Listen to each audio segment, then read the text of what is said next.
Ashama akkam jirtan hordoftoota goshootiyaatu har'aan kana goshootiyaatu keessummoota lama qabatee isiniif dhiyaateera. Keessummoonni kiyyallee ufumaa isaaniitti uf isin barsiisu wal bartu gaafii qopheessee isin jira. Gaaficha garuu waan isaan godhan ka hordoftoota wallumaaniin ilaalla. Gara gaafiif deebiitti osoo hin dabrine dura of isin barsiisanii. Ashama akkam jirtu jaalatamtoota fi kabajamtoota hordoftoota goshoo YouTube hundi keessanuu biyya keessa fi biyya alaa nageenya keenya kan onni irraa madde bakkuma isin jirtanitti isin haadha qabsiniin jecha ani falmattuu Oroo jaalattuu Woboon jedhama. Assalamu alaikum warahmatullahi wabarakatuh. Kabajamtootaa fi jaalatamtoota goshootu anis maqaan keessaa Aadaa Muktaarin jedhama. Har'a feeramne goshootu irratti hundumaan keessanuu like subscribe gochuudhaan nu dhageeffadhaan jedha. Okay, uf barsiiftanii akka gaariitti uf barsiiftanii maashaallah mee baga nagaan dhuftan isiniin jedha gara gaafii kiyyaatti isin dabarsa. Gaaficha yeroo deebistanii isin gaafuma tokko isin gaafadha isin lachuu jechaadha. Yaada gara garaatiin illee deebisuu dandeessu, yaada wal fakkaataan illee deebisuu dandeessu akkatti deebistan akka fedha keessaniiti garuu an gaaficha qofaan isin dhiyeesse jechaadha. Tokkoffaan maal jedha seetan gaafii tokkoffaan jecha. Shamarreen takka sirri dhageeffadha. Shamarreen takka kooboo bareedduu takka hodhuuf maal fa'a qopheeffachuu qabdi mee nu tarreessaa jedhala waan aadaati. Kooboon beektaniimi? Wiixaa. Hayyee. Mutaa bishaan kana sadiin qopheeffatti. Wiixaa, mutaa, bishaan. Mutaa jechuun maal jechuudha?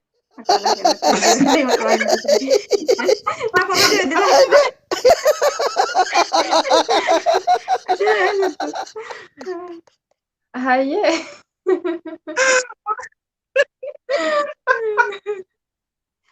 Korrojaan hin danda'u. Falmattuu mutaa jettee bara mutaa jette malee mutaa hin jenne mutaa waan jette nu fakkaateen kolfe. Wiixaa. Wiixaa. Wiixaa jechuun mutaa jechuudha. La. Isa ittiin hodhani marga jechuudha. Akka naannoo kanatti wiixaa jennaan garuu hin beeku akka naannoo biraa. Hayyee akka Falmattuu nu ibsa. Okay, akka keenyattis migira jedhama yookaan immoo coqorsa. Coqorsii fi migirri garuu garaagarummaa qaba. Coqorsis kan of danda'e migirri sanxaqaa jedhama akka keenyatti jechuudha. Okay. Deebi'ee gaafin.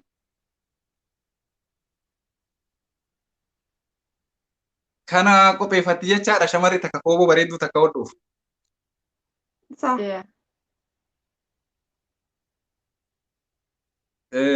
Okay, waan irratti yoo jiraate hordoftoonni gara komantiitiin isin ibsuu danda'u. Gaafii lammaffaan ammoo maal jedha seete sooshaal miidiyaa keessaa kam irratti namni arrabsee si aarsee jedha.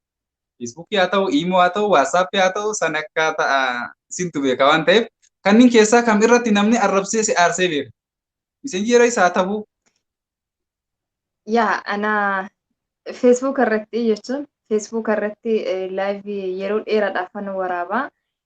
Akkuma beekamu Oromoon yeroo ammaa kana bakka lamatti baaftee jirti waan ta'eef sababoota nani Facebook irratti hojjedhuuf yookaan jechoonni nani Facebook irratti jedhu suni fakkaattota akka kiyyaatiif fudhatama qabaatee fakkaattota immoo faallaa kiyya jiran yookaan immoo faallaa kiyya deemaniif san biratti fudhatama waan dhabeef sassaniin na arrabsanii jiranii.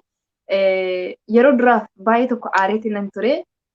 Gaafa aareetti hojjedhu immoo nan dhiise jechuudhaan jechuudha Facebook irratti laayivii waraabuu yookaan immoo Facebookuma hordofuu yeroo baay'ee illee narratti gubanii na aarsaa turan waan ta'eef sana boodatti ani addaan kutee isheen illee Facebookii tokko naa kennitee ri'oonni kiyya hedduun isaanii Facebookii naa kennanii ati karaa sirriirra jirtaa waan gaarii hojjechaa jirtaa diinaaf karaa banuu hin qabdu arrabni isaaniitis Facebook asirratti gubuun isaaniitis duubatti deebisuu hin danda'u jedhanii na jajjabeessanii akka namni dalagaa xiyyeeffate fufu na godhanii jiranii yeroo dhafan aare malee sanaan booda nan aarse jechuun yaanni arrabni isaanii sun of duuba nan deebisne yookaan immoo na mufachiisee wantan godhu san wantan hojjedhu san irraa duubatti na deebisuu hin dandeenye jechuudha. Okay, ani immoo takka arrabsamee beeku. Ofii garuu si aarsanii jiru. yaa yeroo dhafee baay'ee na aarsanii jiranii jechuun yaannee yeroo sanii Ayye. arrabaan hin eegalamne waan ta'eef yeroo inni eegalu hedduun afaarsaa turanii faaruudhaan eegalee dijjetti garuu anis yeroo dheeraadhaaf waanan waraabuuf akkasuma immoo namoota hedduudhaan bilbilaan yaada isaanii waanan irraa fuudhuuf irruma caala inaaffadha akka inaaffatetti fudhatamee akkasitti arrabaaf dhufamee yeroodhaaf na aarsanii jiranii aariin isaanii immoo of duuba nan deebisnee jechuudha akka nan cimeetoo hojjedhu yookaan immoo akka hin cimeetoo karaa san imalu na taasisee jechuudha. Okay, mee isiin waan jettu laallaka. Ani immoo takka arrabsan hin beeku miidiyaa irratti. Garuu karaa WhatsApp namni aarsee ni beeka. Karaa biraatiin akkaan aarsee hin beeka. Karuma fedhe haa ta'u barnuti sooshaal miidiyaa keessaa inni karuma fedhe haa ta'u. Karaa WhatsAppitiin.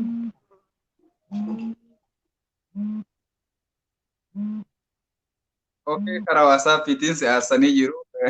Abbaan si aarse sun akka dhiifama si gaafatu asumaan ergaa dabarsinaa fi waan WhatsAppiidhaan si aarsitee beechaadha. Gara gaaffii sadaffaatti dabarra. Gaaffii sadaffaa maal jedha seefi iddoo seena qabeettiin ati daawwachuu feetu Oromiyaa keessaa eessaadha? Holqa Soofumar. Wow. Wow. Falmattu. Ani adda jiraate narraa korrojjiitu hunda.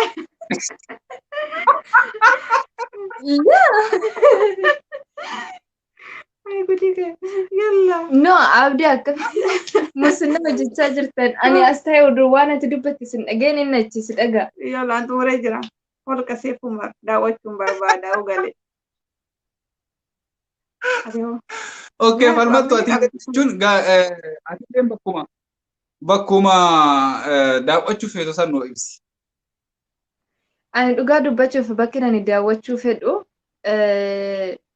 calii calanqoo aanolee jechuudha. Aanolee hedduu takka haadha qofa hawwiin qaba.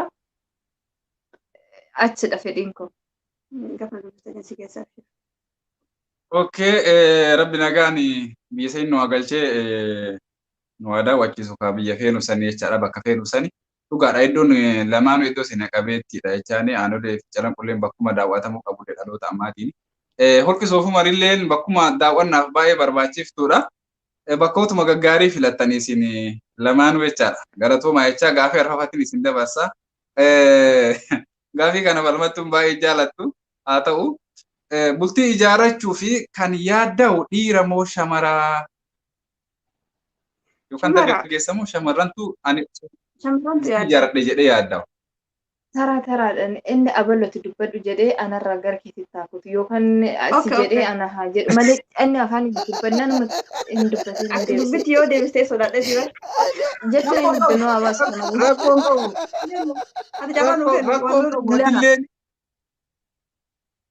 Rakkoon qabu sillachuu tara dubbadha. Rakkoon qabu fakkeenyaaf amma isii ati falmattu ibsi rakkoon qabu ergaa qabatte isin duubatti dabalachuu dandeessi. Yaa akkas wayya. Bultii ijaarrachuuf. Baay'ee. Sababa jechuun sababni itti ibsitan gara gara waan ta'uuf rakkoon qabu bari isiin ibsitee yoo kaatee ati itti tartaa uumaa miti. Sababa itti ibsitan santu barbaachisaadha. Nu ka dhageeffachuu hordoftoonni illee barbaadan sababa. Yaa. Kanaaf bultii ijaarrachuuf dhiira moo shamarratitti yaaddaa jettee dhugaa dubbachuuf jarri lachuu qixatti yaaddanii maaliif hiriyummaadhaan ala waliin turanii yoo fakkeenya akka maatiin kan kennu osoo ishiin hin beekin maatiin duubarraan dhaqanii kan kennan yoo ta'e osoo ishiin hin beekin inni sun muratee fi dhufe laalee dhufe waan ta'eef isa santu achitti yaaddaa jechuudha. Garuu ishiin immoo gaafa maatiin ishiitirraan dhufanii odoo jaalalummaadhaan ala waliin turin kallattii maatii ishiitiin itti dhufanii ishiin hanga sanitti yaaddoftu isatti yaaddaa jechuudha. Garuu hiriyummaan ala waliin fireendummaan yookaan jaalalummaan waliin turanii karoorfatan ishiinis kan karoorsitu sanitti inni deeggaruu danda'a. Ishiinis kan karoorsitu sanitti karoora isaanii san tokko godhatanii jarri lachuu qixatti yaaddaan jedhee yaadaan akka kiyyatti. Yaada gaariidha. Mee atilleen nu ibsi. Saada. Dubartii fi dhiirti qixa hin yaaddu. Dhiirti alumatti fedhaa dafee bultii jaalachuuf hin yaadu akka gama kootitti jechuudha. Dubartittu irra caalaa dafee akka alaa galatu hin barbaaddi. Maaliif umriilleen kan dubartiitti dursaa kan dafee yeroo xiqqishuu qabdi dubartiin akka dhiirati mitisaa. Kanaafuu dhiirti kana Amma be waa'ee umurii keessa hin galle. gochuu kaasitti makamtu kamtu jarjaraa jedhee kamtu jarjaraa dubartii. Itti yaadna Itti yaaddu. Itti yaaddu.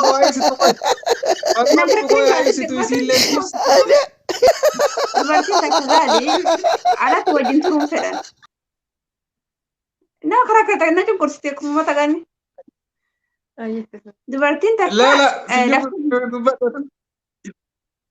Dubartiin takka daftee bultii jaalachuuf ni barbaaddi. Garuu dhiiraa sun immoo kana mijeessaa jala tursiisa. Kan akkaan itti yaadda'u bultitti dubartiidha. Akka kootitti jechuudha. Dhiira caala dubartiitti yaadda. Okay, amma maali as keessa sammuu namaa wayyaanii namaaf waliin qixxaawu namni karaa itti bu'uureffatee fi karaa itti dhufte irratti hin deema jechaadha. Kanaafuu haalli itti ibsitan bareedaadha. Ana nutti tolee jira jechaadha. Gaafii itti aanutti isin dabarsa jechaadha. Falmattuu na deebistuu jalqaba jechaadha. Boodatti aanu. Gaafiin itti aanu maal jedha?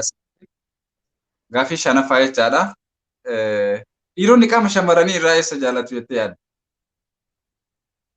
Dhiironni? Qaama shamarranii irraa eessa jaalatu jettee yaadda? Rifeensa jaalatu moo waan fedhe jettee ibsuu dandeessa? Amtee gaafii jabduu natti fiddee dhugaa dubbachuuf dhiironni qaama shamarranii irraa kanneen. Lakki jabduu miti dhugama namni namarraa waa jaalata garuu namni namarraa waa jaalata bakka kana jaaladhe jedheen ibsu ani si jaaladhe jedheetuma isima san akka jaalatu itti hima malee garuu inni waan wayii waan irraa jaalate qaba. Yaa ani akkan beekutti irra caala wanti inni irraa jaalatu dhiirri yeroo baay'ee rifeensa ishee yookaan immoo rifeensa ishee jechuudha baay'ee irraa jaalata. Waan hundi caala rifeensa ishee baay'ee irraa jaalata akkan inni beekutti jechuudha. Kanaaf ishiin itti daalla si jaalata.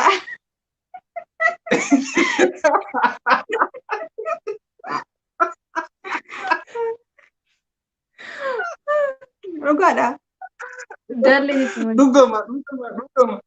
Dhugaa rabbii isin lachuu yaada gaarii deebistan. Amma fakkeenyaaf shamarri takka yoo rifeensa mataallee hin qabaanne akka shamaraatitti ilaalamtu jechuu dandeessa. Shamarri baay'ee rifeensa ofii jaallatti isa kana badaddi isa kana waan feete gooti jechuudha. Warri dhabeeyyuu isa kan argachuu baay'ee cinqama. Garuu dhiironni shamarran illee duraanillee yoo laaluu dadhabe gara duuba goree duubaan laala waan ta'eef isinis yaada yaadni deebii keessa lachuu ananaa ta'ee jira. Hordoftoonni waan jedhan hin beeku.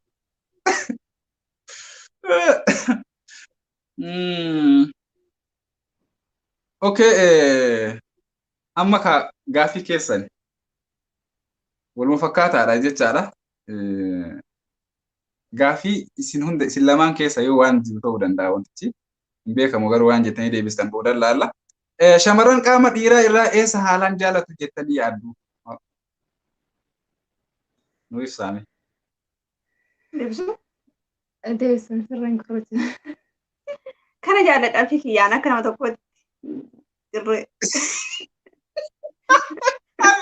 Ani beekamu maal jaalladha?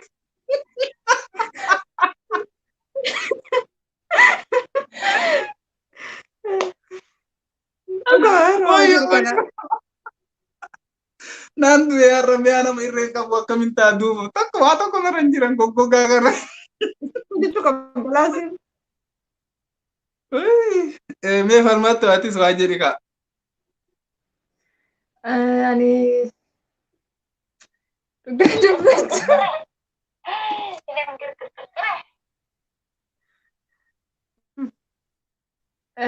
ani waan jaaladhu qaama dhiirarraa.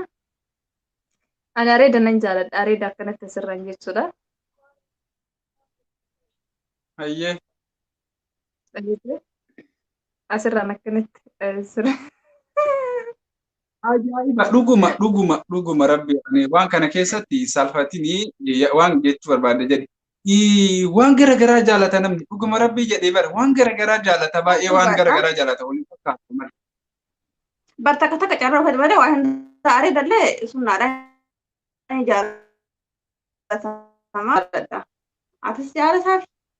Yaa ishiin isa jaalatte ani immoo yoo asirraan areeda isaa akkanatti jechuudha asirraan akkanatti. Ishee kana jira. Okeedha. Bareedaadha. Okay, amma asirratti gaafii torbaffaadha. Bareechitanii waan jettan jettu maal jedha seete gaafiin torbaffaan kun waan kana fakkaatu kan tokko caalaa keessa isinii buuse natti fakkaata. Shamarran baay'een kabajaa durbummaan qabdu hubataniiti moo osoo hin hubatin balleessuu jedha. Osoo hin hubatin balleessu. Gariin dirqamaanii gariin immoo baalagummaas ni jira. Ta dirqamaanii balleessite sani maal gooti dirqama ta fedhiidhaan balleessite garuu mootu dogongorteeti maalitti osoo mana hin seenin osoo bultiin ijaaratin alatti dogongoruunis kabaja isiitiif baay'ee tokko ulfaataadha. Jaalala abbaa manaasisaniif jechuudha. Okay. Walumaa galatti hubannoo osoo hin qabne balleessan jechuudha. Miti? Waa hubannoo osoo hin qabne osoo hubannoo qabaatte alatti hin balleessitu. Osoo manaan hin galchin. Almattuu maal jettere? Yaa dhugaadha jechuun yaadni fakkeenya waan tokko meeshaa tokko erga balleessaniin booda kan akkasii maaf balleesse jedhanii too yaaduu keessa yookaan sammuu keessatti dhufuuf malee erga balleessanii ta'aniin booda wanti sun akkam hangam tokko barbaachisaadha hangam tokko maaragni akkasii sun nu barbaachisa jedhanii osoo yaadanii itti hubatanii ilaalanii calma jedhamee hin balleessanii kan jedhu tokkodhaan illee yaada akkasitti hin qabu. Dhugama anilleen waan kana akka anilleen kaasne sababa wayii qabaayyuu nama argee jiran ijoollee shamarranii keessaa osoo akkas ta'e akkasii ta'u jedhanii gaabbii kan qaban jechuudha. Saniifuu isinillee akkitti ibsitan bareedaadha. Osoo hubatanii hin balleessan ta'a warri amma booda yoo katasaa viidiyoo keenya kana dhageeffattanii hordoftoonni wanni qaaliidha waan ta'eef dogongoraan bakka san wanni jeenaa jabeessaa eegaa jenna. Gara gaafii itti isin dabarsa. Gaafiin itti aanu maal jedhan seete kan jaalatte moo kan si jaalatetti heerumuu filattaa jedha. Almattuu duraan jalqaba. Kan si jaalatetti moo kan nama jaalatetti heerumuu wayya. Bakka kanatti lachuu ulfaataadha. Bakka kanatti lachuu ulfaataadha. Jaalalli osoo gara lamaanii dhuftee baay'ee tolu.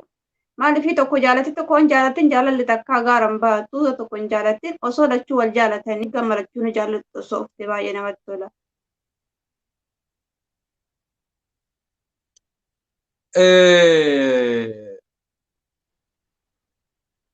Jaalalli dhugaadha osoo gama lamaan dhuftee bareeda garuu akka yaada dhuunfaatitti namni kamuu waan ofii jaalatu san argachuu fedha garuu kan isa jaalatu irra isaaf kabajaa qaba. Jedhee yaadaanillee bakka kanarratti irra dabala antana jaalatuun fedha. Okay. Yoo waan dabalatan qabaatan itti dabaluu dandeessu. Dubartiidhaaf immoo akkama jaalatu wayya kan isin jaalattu irraa isin jaalattee kophaatti waan tokko waan gootu hin qabneef kan inni jaalatu irra caalatti bultii bareedudha. Hayyee gara gaafii itti aanuutti dabarraa gaafiin itti aanu maal jedha seettee. Maasirratti siif fudhatamne. Rakkoon qabu laala. No rakkoon qabu namni akka barbaadetti deebisaa. Ani amma maal seete baay'ina ijoolleen keenya shamarran dhiira isaan jaalateetti heerumuu filatu. Maaliifi akkuma aadaatitti illee jecha ani kan jaaladhetti heerumaa kan jettu muraasa. Sababni kana ta'uu maal seete dhiironni keenya baay'een shamarri yoo isaan jaalatte kiiloo fi kana warri ol dabalu ni jira hin hubataniif sii galee akka waan isiin baalagummaaf yookaan waan biraatti jaalatteetitti ilaalan sii galee yoo isiin jaalatte jaalala isiin qabduuf san isaa qabdu san akka waan isiin bakka akka xiqqaan laala. Ka ofii jaalate faana maraataa oola ofii faana maraata isiin garuu hin jaalattu beeku. Kanaaf asirratti maal jedhu barbaade beektanii cinaa fi bitaa fi mirga keessanitti nama isin jaalatu laalaa isin hiyyeessa ta'e dureessa ta'e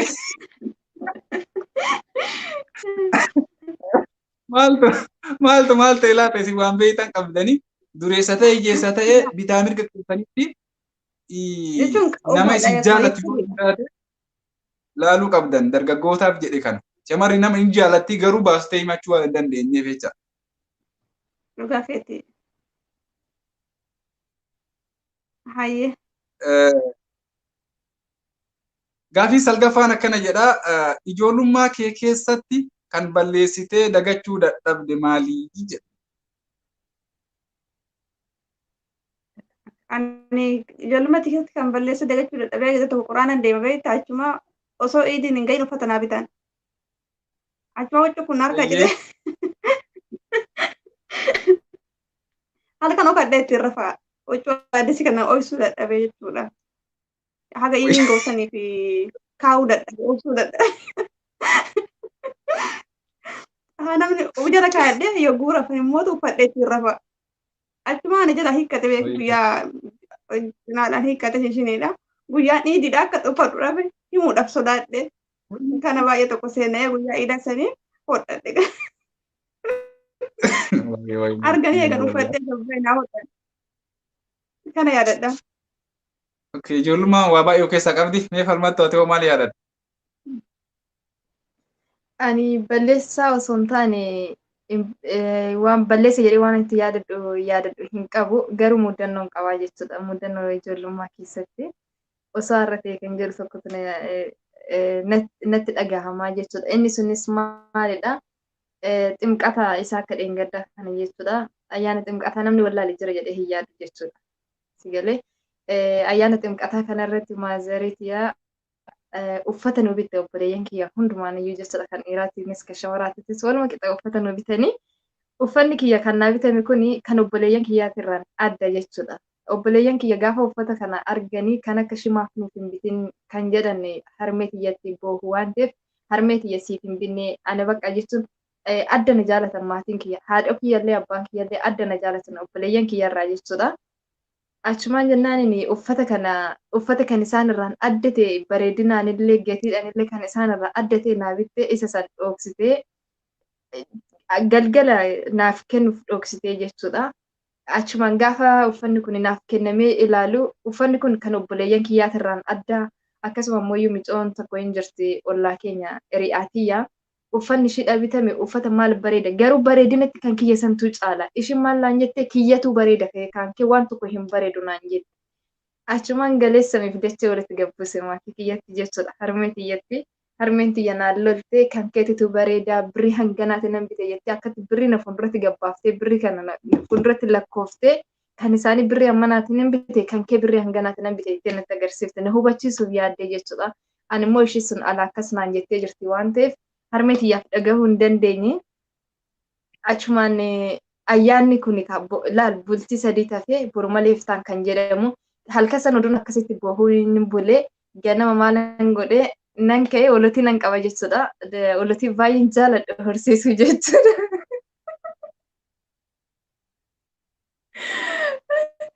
Olotii nan jaaladha hedduu horsiisu achuma olotii tana gara olotii baay'een qaba jechuudha. San keessa kan humni kiyya naaf danda'u nan laalee amsoo laf fudhadheeti nan gabbee faazii kiyya gizee ayyaana qotiyyoo sangoolii akkasiin gurgura. Achuma faazariin kiyya ganama gizee ka'ee kaloo tiksisiiseetu jechuudha. Kaloo keessaa warii san haleelee gabaa baasu nan argaa jechuudha. Anis akka isaa sanan godhe kalootti gayyaasetti nan kaloo tiksee raayadhee yoo xiqqoo takka turu yoo inni dhufu jechuudha. Ansoolaa kiyya harkaa hin qabaa jechuudha. Ansoolaa keessa godhadhee ilma shutan xiqqishuudha laaka. Hunduma tiyyatu ishii san danda'amaaf inni xiqqishu san ansoolaa san hin maree. Ilmayyuu dugda keessan godhadhaa ishiin irraa nu taaltee buutti.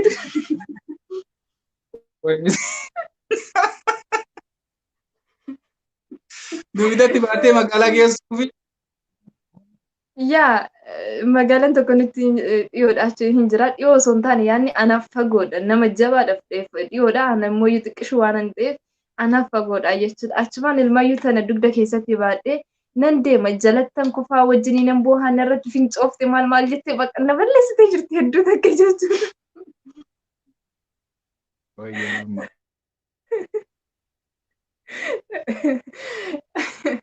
Achumaan nama faazarii kiyya maal goota sila isaan deemaa jirtaa naan jedhe.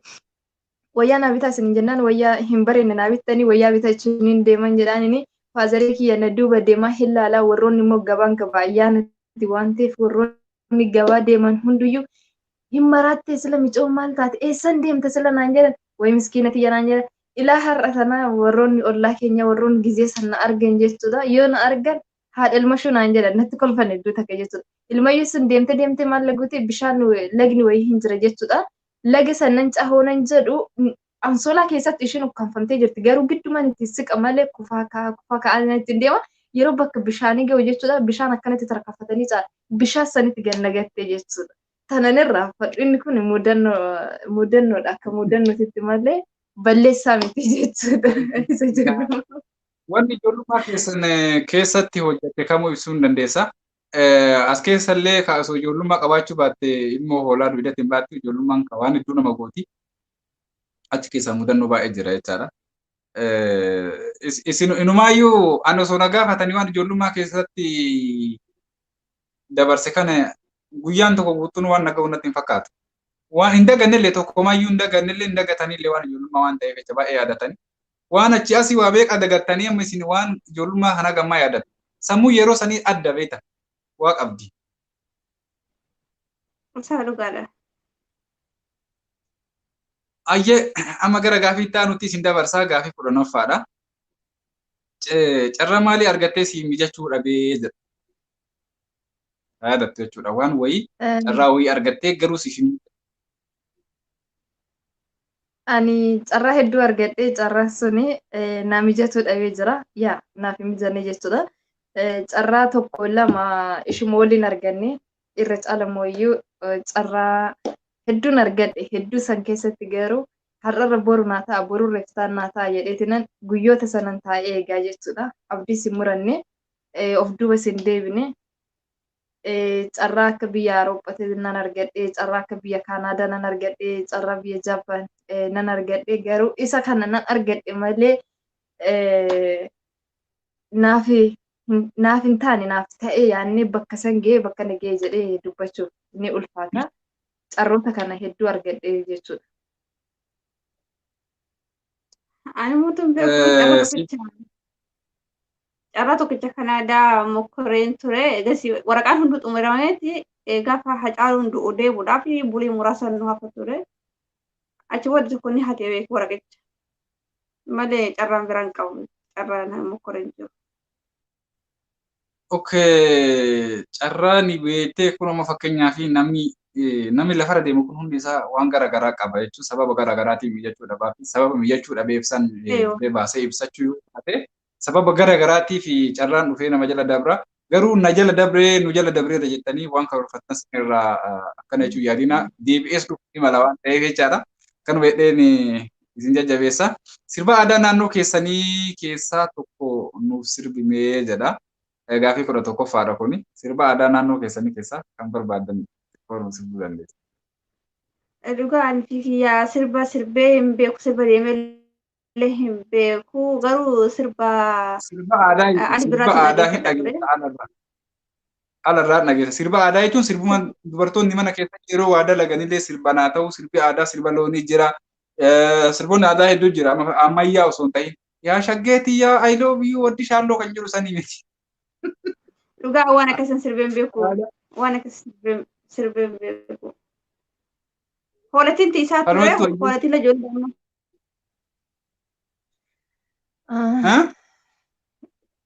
Mee maal jedhi?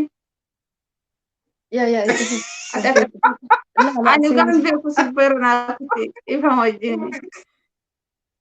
Ufii keetiin beeku jechaa hin beektisiin jettee ta'e dabarsuun kun sirriidhaan. Gaafadhu naaf hin jetti kaa. Yogguu gaafadhu mana keessatti naaf jetti. Ayyee falmattuume. لا يا دك وساجرتي أنا سرب بايلين أردفو أنا أردفو اللي Hordofan جيتشودا jenne bar. كانني جالد يوكاني مويو sammuu kiyya keessatti naaf naanna'u ani sirboota qabsoo akkas sirboota warraaqsaa jechuudha. Akini jesi galee Okay, jira.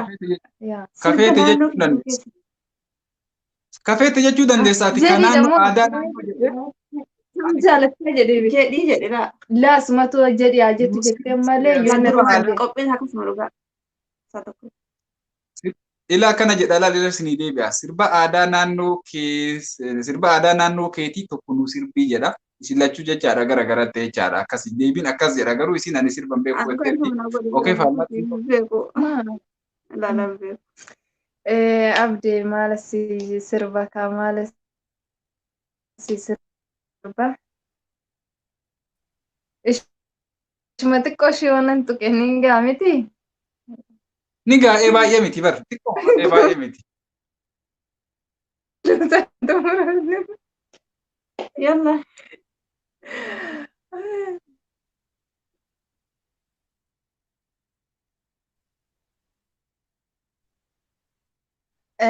Sirba aadaa keessaa yaadni sirba sargiiti ishee xiqqoodha jechuudha. Sirba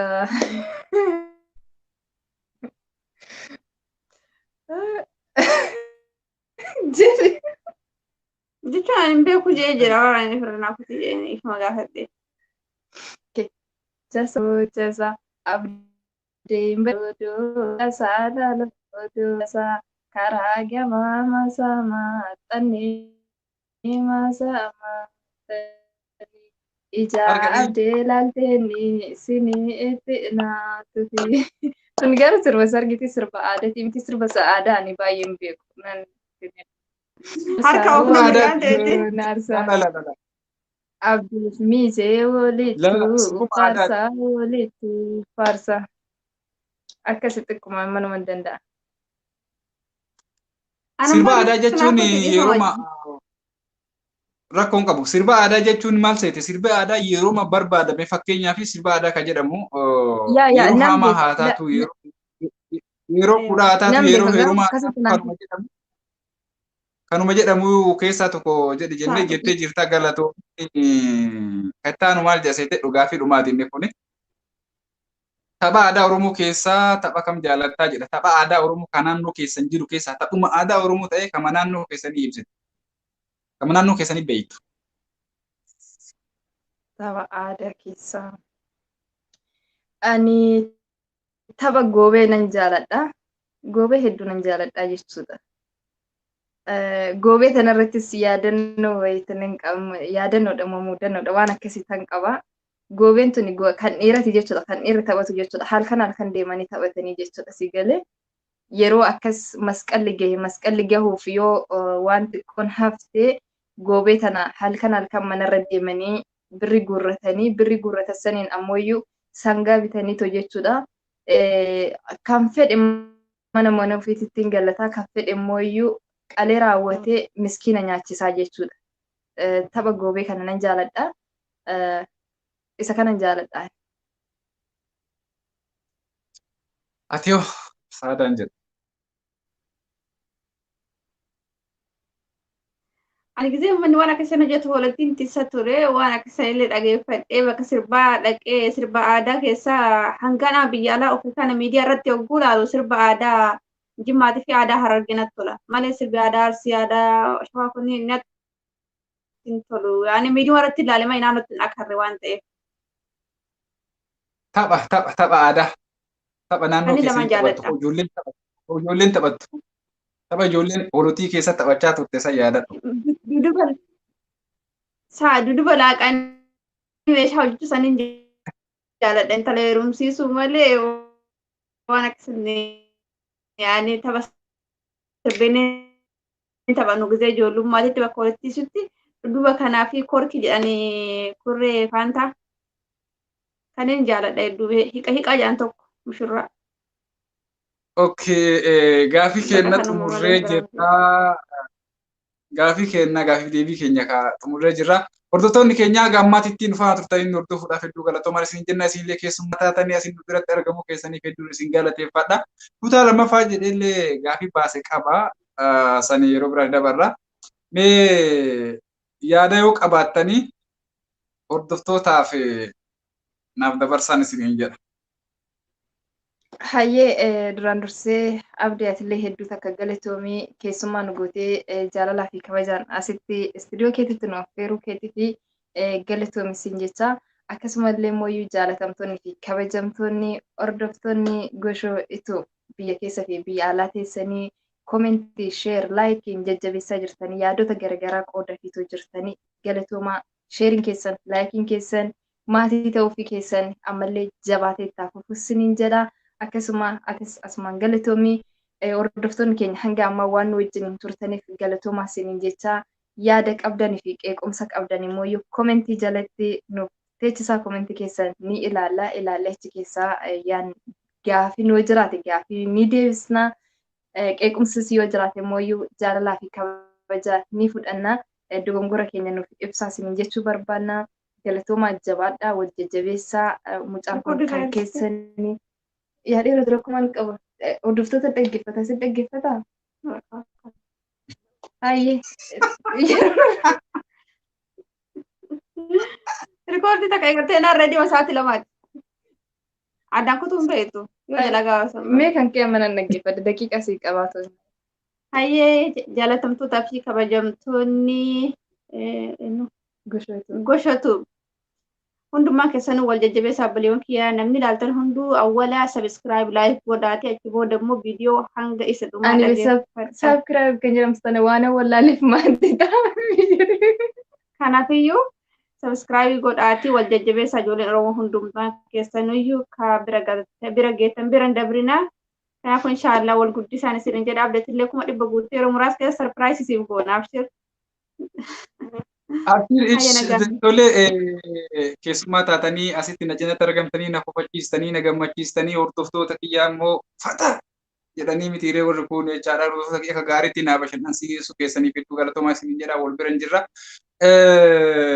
Kana boodallee waan kana caalu suniin hojjechuu dandeenya inshaallah kun tokkoffaadha malee dhumaa miti jechaadha jalqaba malee dhumaa miti.